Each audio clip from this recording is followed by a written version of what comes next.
Now, I wouldn't personally take the same line of questioning as we saw in this, but it is amazing as Senator John Kennedy destroys Olympic skier Gus Schumacher, where Democrats invited him to testify as an expert witness on climate change, and reads out his damning old tweets. Okay, let me not bury the lead. There's a climate change hearing. Democrats said, I know, an Olympic skier will generate some press for us. Let's bring him in. How much do you think, how well informed do you think the professional athlete is on issues of climate? I got to tell you, not at all. If not at all was your answer, you'd be correct. Apparently this guy, this Olympic skier, was going to come in and be like, there's not so much snow now. How am I supposed to do the sport when there's not so much snow now? And it's kind of like, okay, let's start there. Why, sir, is there not much snow? Climate change. Well, what about climate change is reducing the amount of snow? What do you mean? The planet's getting warmer. That means no snow. No, hold on. You can't just say things like that. I'm asking you as an expert witness, tell me what is happening, what we can do about it. This is the best part. There's a couple of things I don't agree with. That's why I said I wouldn't take the same line of questioning as John Kennedy, because he asks him like, why did you tweet about Black Lives Matter? Why did you tweet about the police? And I'm like, none of that has anything to do with destroying this position on climate change. Now, I will pause because I can already hear the whinging, as we often do, from the left, screaming in the wind. I actually do believe that humans are contributing to changes in, I don't know if I like the phrase climate change, environmental shifts. And so what I'll put this as, humans are mass producing hyper concentrations of certain chemicals. There is a massive die-off in the bug population. There are dead zones in the Gulf, in various parts of the ocean, where like there's no life. And that's alarming to me. And I think it's plainly obvious to anyone that hyper concentrations of waste are bad things. So I'll describe it like this. I got chickens. You know, chickens are based AF.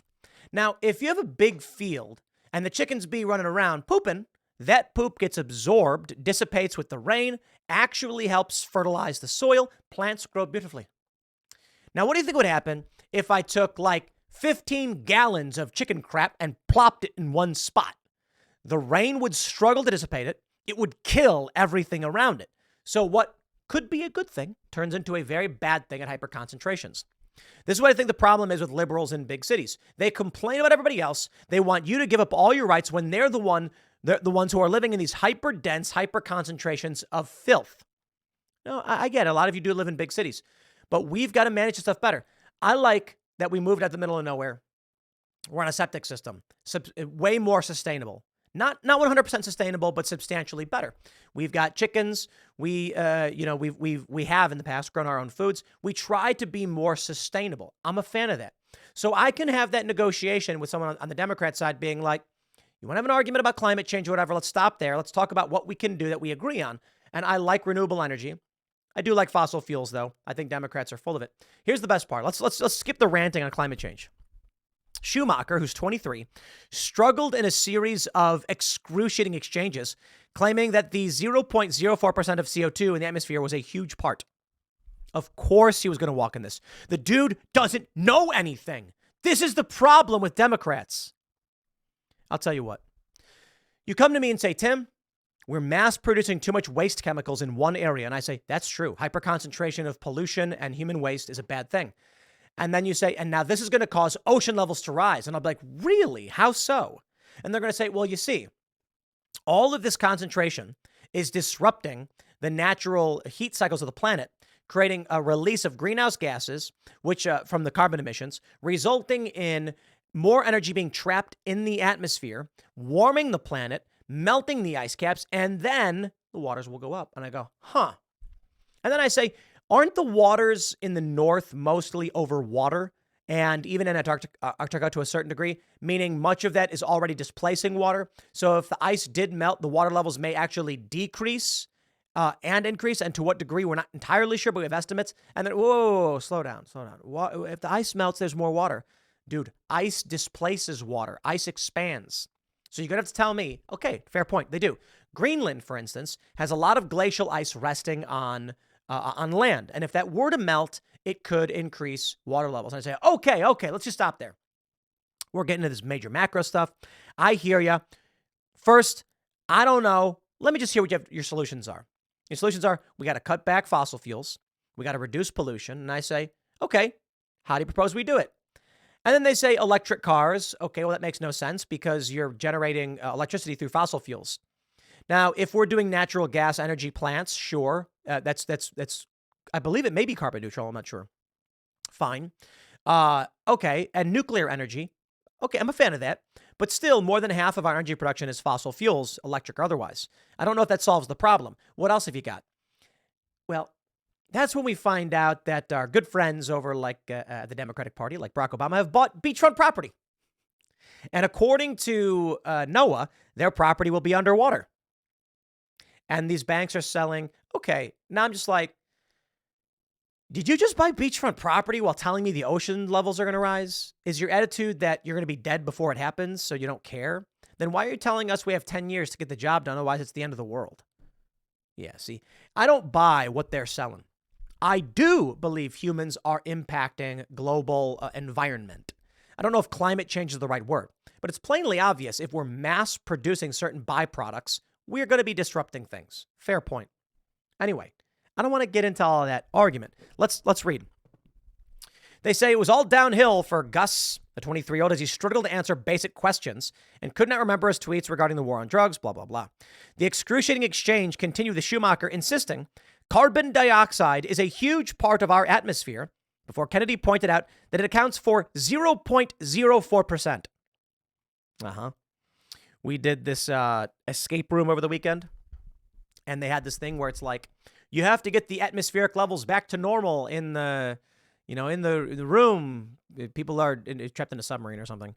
And I was just like, okay, well, I don't know about I don't like these. Look, there's good escape rooms and there's bad ones. I'll put it that way. This one was like the worst.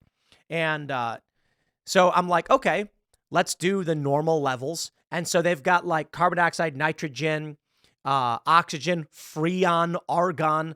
And I'm like, okay, let's just go with the basic values of what air is comprised of, primarily nitrogen. And then, what are we at? What do we have? What's the percentage of oxygen? I think it's around 15-70%. Let's get it right, because I don't know everything. 21%. I was a little bit low. 21%. And nitrogen is 78%. And so, so it's almost entirely nitrogen and oxygen. But this thing, like, it was weird because it was like the freon levels were up, and I'm like, I certainly don't think we want to have freon in our environment. But I'll tell you why I don't like these escape rooms. As an aside, I've done escape rooms where it's like there's a series of puzzles that all lead to the next puzzle, and they make sense. So it's like I don't know if you've ever done. They're not really escape rooms. Typically today, it's like a room full of puzzles you have to solve in order. The door is always open. I have done an escape room where they actually lock you in the room. That's fun. And but anyway, a good puzzle design is like you've found the combination for the lock, which was like in the dude's coat pocket on a note saying like, don't forget passcode. And then you're like, okay. And then you open the lock and you find a key and you're like, where does the key go? And you try a few locks, you pop one open, and inside you find the next puzzle. And what I really hate with these escape rooms is when the puzzles are like just generic puzzles that have nothing to do with the actual game. In this one we did the other day, and here's my bad review. The puzzles were all just random things. It was more like Tedium Quest. I was just like, this is so boring. It's like there's a bunch of random locked boxes and a bunch of random words scattered about, and it's just start putting them in until one of them works. And I'm like, but anyway, back to this. Here's a guy who has no idea. I brought it up because they had that puzzle where it's like how much, and it was completely unrelated to actual atmospheric levels of gases. It was so stupid. Anyway, I went to high school, but carbon dioxide is a gas, the skier told him. I'm not a professional to talk about carbon dioxide so much. So Kennedy is like, okay, if you don't know this, what do you want us to do and why are you here? And he's like, because there's no snow. So what? What does that mean?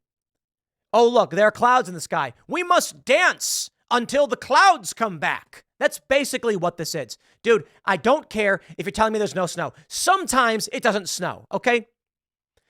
I remember in Chicago, we had the blizzard of 2000 or whatever they called it, the big storm that came. And so sometimes it happens, sometimes it doesn't. What these Democrats do is they're like, over the past several years, there's been less snow. Then a guy comes out and goes, I am a skier and I see less snow. And it's like, and? Like, what are you telling me? If you're someone who's like 70 years old, you're going to be like, oh, we've had countless snowless winters. Yeah. That's a normal thing. The funny thing is back in the day, 1800s, they would love it to have no snow in the winter. They'd be like, this is great. No snow. Snow comes, you die. Now we're like, oh no, there's no snow. Carbon dioxide is what I see as, a gas that exists in our atmosphere, Schumacher said. Certainly it does. Is it a major part of our atmosphere, Kennedy asked? It's a huge part of our atmosphere. It's a very small part, actually. Well, okay, but yeah, I don't know. What are you asking specifically?